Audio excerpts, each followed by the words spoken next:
It is your buddy. Peace and harmony with you here today. Much love going out to all the beautiful empowered harmonizers. And we are zooming in and focusing in a little bit more in depth in terms of understanding a reaction or assessment of someone who you feel may be psychopathic. Someone who may be looking at you as if you are lunch. And before we get started, just that devouring look, that devouring countenance, that that dark black, sort of listless blank stare. And we're going to dive a little bit more in depth in that, specifically as it relates to a female psychopath. But we won't just exclude the male, but I really want to focus in because we've been receiving a lot of questions to dive a little bit more in depth on that. But before we get started, whoop whoop, we have the UK in the house. Thank you so much. So good to hear from you. Thank you so much for your donations and contributions to the channel. Thank you for stepping up to the plate, putting some skin in the game, and investing in yourself and taking care of yourself, especially when it comes through sorting out and getting through some very difficult, confusing, and oftentimes bewildering relationship dynamics that you may have occurred as a situation in your life, and you're really sick of trying. You need results, and it's really all about getting to that bottom line and decisiveness and strength and doing yourself solid within. So thank you so much for your donations. It's viewers like you that make it all worthwhile for me and worth it to know that we're really making a difference and an impact. So thank you so much. And absolutely, for viewers who feel that this has been a positive experience and you want to participate in the channel, absolutely, please feel free to go to the PayPal now, donate now button on the homepage of YouTube, and we would love to hear from you. So thank you so much. Great to have far reaches all the way to the UK. We are here in the US, and I understand completely. It's a very difficult thing to go through when you're really in a very confusing fog and bewilderment with a relationship with someone who's extremely controlling. I mean, the harder you try to pull away, the tighter the grip gets on you. The more you try to individuate and speak up and feel like a human and be human with your feelings, needs, wishes, desires, your expression, the stranglehold gets even tighter. So it's a really sort of double-edged sword when it comes through moving away. And it's very difficult because if you move away still attached to them, it's going to really get even worse. So thank you so much for your donations. And it's absolutely a privilege and an honor to be here for you and help you to work through these things and get these things figured out and not have this take only an hour a day in a doctor's office. I want to be able to provide this resource for you in the privacy of your home or in your car or while you're walking or riding the bike, going on a road trip, wherever it is that you take in this content and are able to understand and then emerge a better, stronger, sharper, keener, and more empowered person. And so we're really looking at a little bit more in depth, especially as a great snippet from the great book, Snakes in Suits. And he talks, Dr. Robert Hare is a contributor to this book. He's a prominent psychologist out of Canada who has done a lot of work in terms of understanding this population. And he's looked particularly as they manifest or work their ways through organizations. And there's a great paragraph in the middle of the book, or like a little mini chapter, where he talks about journalists, reporters, media people, and their interviews with these individuals, specifically those psychopathics who were violent in nature or kind of brought to the attention of media, such as you might be hearing in your local area, but no one is quite putting a name to it, if you know what I'm talking about. And we're not here to diagnose or treat, but I think once you are able to assess this information, you can unequivocally make determinants for yourself and be decisive. It's very important for you to become decisive because that is the exact quality that the psychopath does not want you to engage in. They don't want you to be thinking for yourself in terms of really where your own needs are. They don't want you to be decisive. They want you to be kind of lost in that woozy feeling of addiction. And we're going to talk a little bit more in depth of how it is like an addiction and how, the person wants you to stay stuck there and, really in the thralls of their illusion, which is going to really cause even a worse withdrawal when you try to pull away. In other words, that's when things really begin to seep in and get very bad. But now getting back, he talks about how the journalist in the media felt that they were being eaten for lunch. In other words, that was the common consensus. They feel that they were being eaten for lunch. In other words, there was a consuming look in their eye. There was a feeling. Now, you might have a feeling when you look at a sunrise, a sunset, your sandwich. You might be looking at, a beautiful garden or a beautiful home or a beautiful tapestry or artwork, and then the feeling that you get. The feeling of coziness, the feeling of warmth, the feeling of optimism, the feeling of mindfulness or meditation or serenity. So these are all emotional states. Now, to feel like you are lunch is a scary experience or feeling, that you are going to be devoured. In other words, there's a predatory stare. There's a look in the eye that is sort of blank. It makes you uncomfortable. It feels like you can feel a lot of pain or really sort of fear there.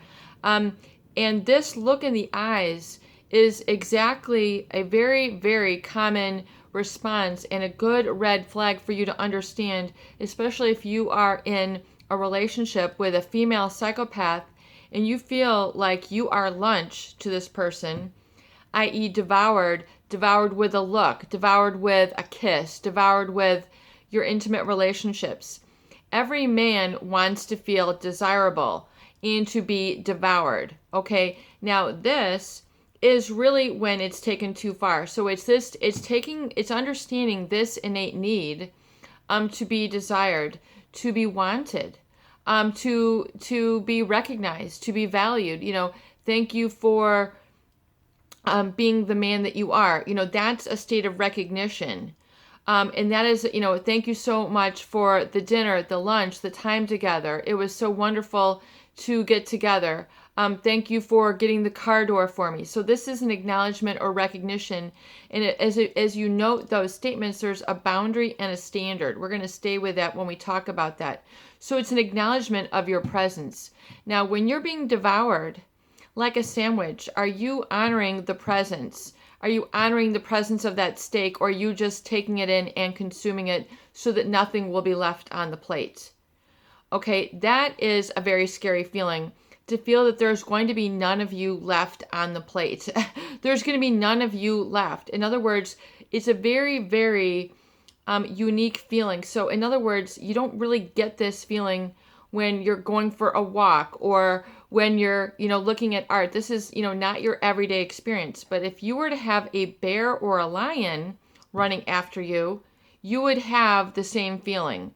You would have the same tinge in your stomach. You'd have the same degree of uncomfortability. Even if you, did not know, maybe the lion running after you didn't have any teeth. I mean, maybe he was just going to lick you. I mean, you don't know, but you have that fear. So you don't have to know the lion to know that it has a look in its eye. It has an intent. Some people call it evil, malintent, but a desire to devour you like lunch. And so this is an indicator that you can assess and you can determine, and it is a look in the eye. And so although people who are, hitherto inexperienced with this, naive, green, or wanting to be desired, you have this as a need, and then you feel relieved by this. It's satisfying some need for you. And it's then not taking stock of really sort of what is going on. It's, kind of taking the plunge and letting yourself to be all consumed, that it really becomes feeling like then you become faceless. You become feeling that, this person has the control and you do not. And some men are not willing in the relationship, or women who are involved with these people as well. These could have been your caregivers, your mother, a boss, a sibling, a sister, where, it's very difficult to pull yourself away from the control of this person. So usually with most people who are not pathological, you'd be like, stop it, and then that would end it. I don't like that, or you would be able to stand up for yourself. There's a feeling, though, that comes with the deception that part of you then has a need to continue the deception, to continue in denial, to keep that illusion going, because if so, it would really rock the apple cart. And especially if it's your first relationship, you don't know how to get away from the talents and the strength of this control because it is a pathology. So it's kind of like if you were, someone were to say, can you please, operate on my gallbladder? You're going to be like, I don't have the tools, I don't have the training, I can't do that. So the relationship with trying to separate from this person, if you have never encountered this, you necessarily don't have the tools, the experience, the training, the knowing where to go, where to cut out the malignancy, to identify where and what the malignancy is. Everything kind of, they look like a person. This looks like a normal organ, and maybe it's just me, especially when they prey on that vulnerability that you aren't going to be able to pull away. You're not going to be strong enough. They're going to get you at every corner. They're going to break you down. And so, and then you'll also acknowledge, not only is it the look, but when you try to pull away, the grip gets tighter. Now, if you are to ask for some space from someone who respects you, oh, absolutely, I understand. You have the need for this. This is a personal need. That is a sign of respect. That's a sign of communication. That's a sign of being open to each other. But when you feel that this person is running, scurrying, scampering back to you, they're trying to plug up and seal up every single door, window, elevator that you can try to get away from. They're trying to seal up every sort of exit and have you thinking about them 24/7 so that you're on trepidation and fear, a bed of nails, a floor of nails, that you are, kind of afraid if you ask for space that something horrible is going to happen. You don't know quite what it is. But in other words, the addiction will not be satisfied. It becomes a very negative or a very kind of, convoluted and mixed addiction. So it becomes very confusing then when outsiders see it. And just as in Snakes in Suits, Dr. Robert Hare talks about also in organizations where some people who are swept up by these people are easily charmed and start, promoting them, not based on merit, not based on scores, but it's like based on charm. In other words, these people are able to snake their way up into the organization and get through other doors, other means, because they have plotted and planted and deliberately and calculatedly put themselves in front of people who are there to do the promoting. So they're able to suss out the structure of an organization very quickly and say, who's the influencer, who's the informal influencer, who's the form, and then they make their way up. And then, but other people who are, other informal influencers can see this happening because they're not swept up by the charm. They're in that objective, observing, and they can see what's going on. But oftentimes they're too afraid to speak up because of retaliation. Becomes, here's this great big looming force that they don't know how to handle. It can become overwhelming.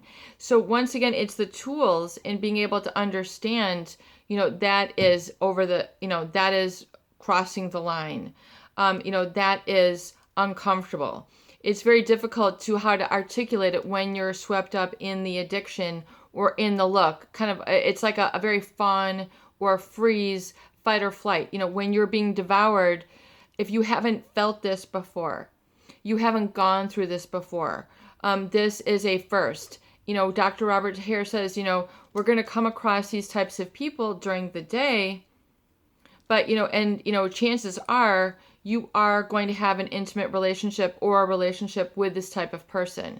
But when it's intimate, when it's close, when it's affected you, and then you got the eye contact and you haven't, sorted out this feeling before, the look that can kill, the look of death, the look of come hither, the look of, consuming you and ravaging you, I'm going to have you for lunch. This can oftentimes be interpreted, in a certain positive way when it should be actually kind of setting off the alarms. But if you've never encountered this before, you don't know that this is an intraspecies predator. You don't know that this is a lion. You don't know that there's fangs. You don't know that there's toxins. You don't know where they're dragging you back to.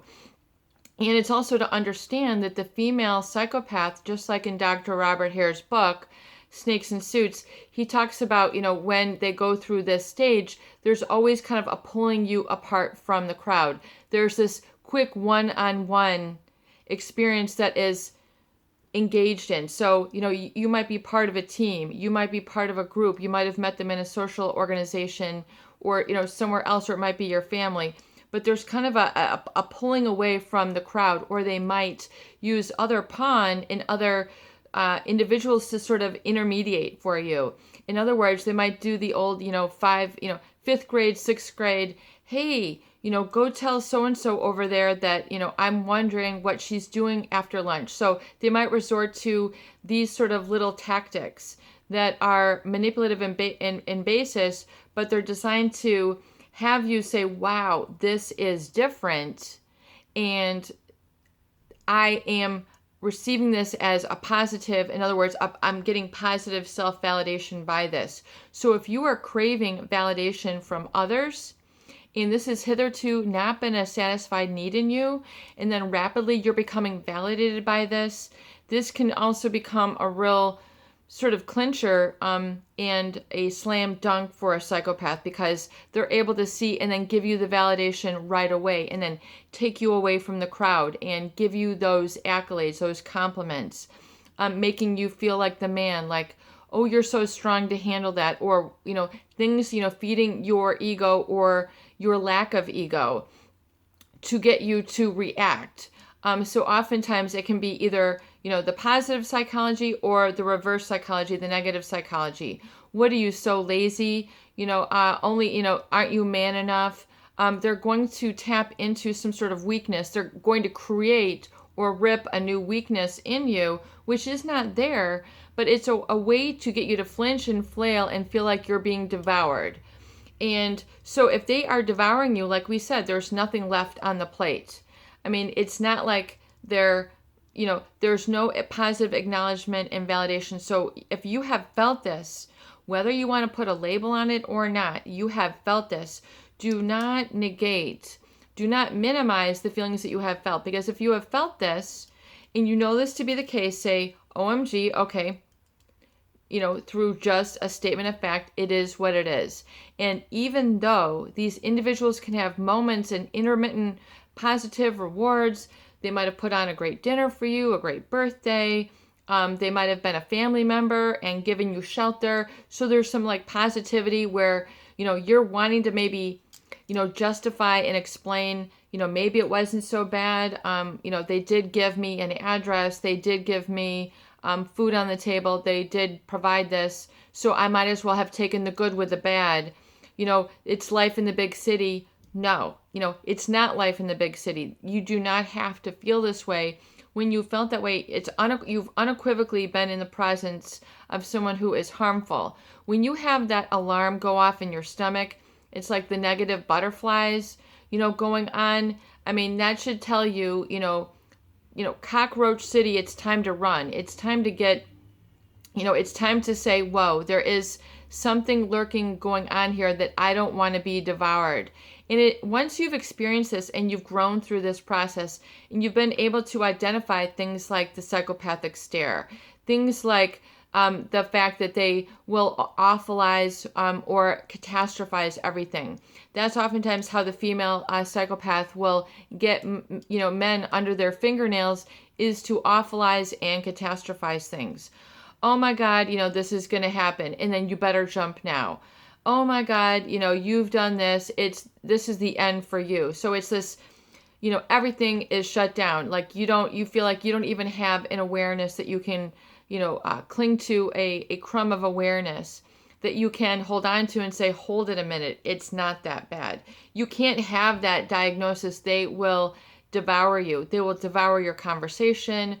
there you'll feel the energy kind of going away, like some people describe it as a black hole, an emptiness, a vacancy. If you have felt that, then unequivocally, let's just, whether you want to call it psychopathic or not, you know,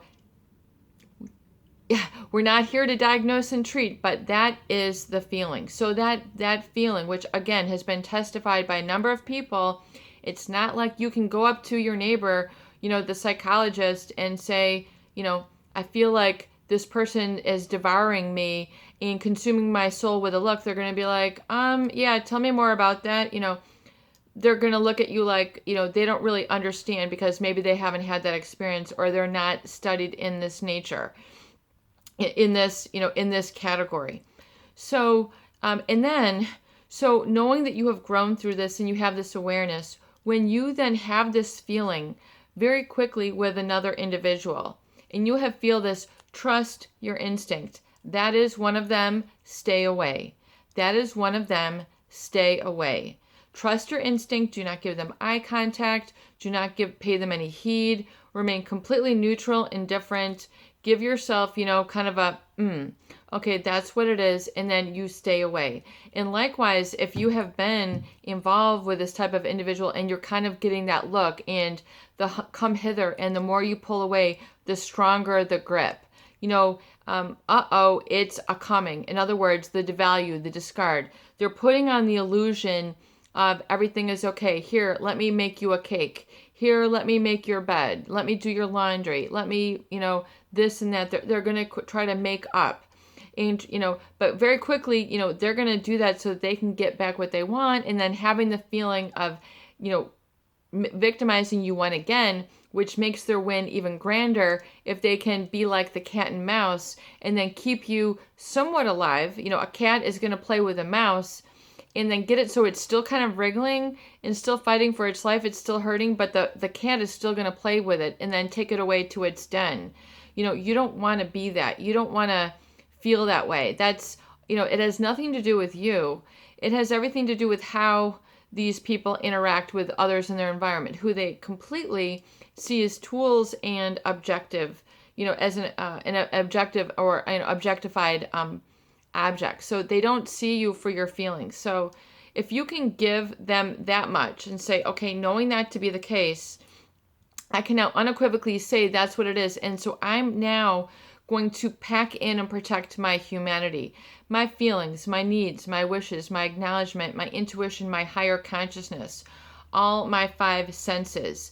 They had been temporarily derailed by this. It has nothing to do with me, but that is how these people operate. And now I'm going to realize that, I'm going to come home to right here, and a home they cannot make, despite the fact that there might be positive things that could have come from it. I will take that, but it doesn't have to be life in the big city. I don't have to keep, walking through this a bad patch. I'm going to steer away. I'm going to actually take myself to the more positive, more beautiful places and allow myself to take in and really relax there, and then organize my life around the positive versus around this experience.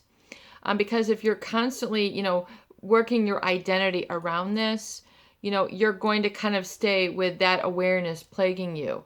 And so if you begin then to say, okay, I'm going to separate my feelings now, which have come from this experience, and I'm now going to organize it around the positive, i.e., it's going to begin with me. The positive lives within here. Even though it doesn't live over there, I can't feel bad. I can't try to explain it to this person. I'm just going to let them be. They're going to be responsible for themselves. I'm going to give them that respect.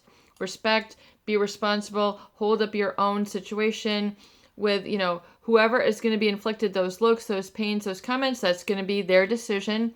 But I am now making a clear, objective decision with clear, positive, orderly direction thinking that this is where I'm now going to organize my relationships, my positivity, my identity. Remember, thoughts and emotions together will create the new neuroplasticity. Once organized around the positive, once you repeat it over time, that will become a mood. So getting yourself positive for an hour a day, going to a positive space where there's positive people, your recovery date.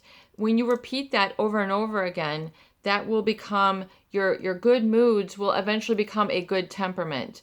And a good temperament repeated over time will become a positive identity. So when your identity is then organized and defined by the positive and not organized and defined by this individual, then you're really healing. It feels like a very big jump. It might feel like a huge jump right now, but that is where we are headed.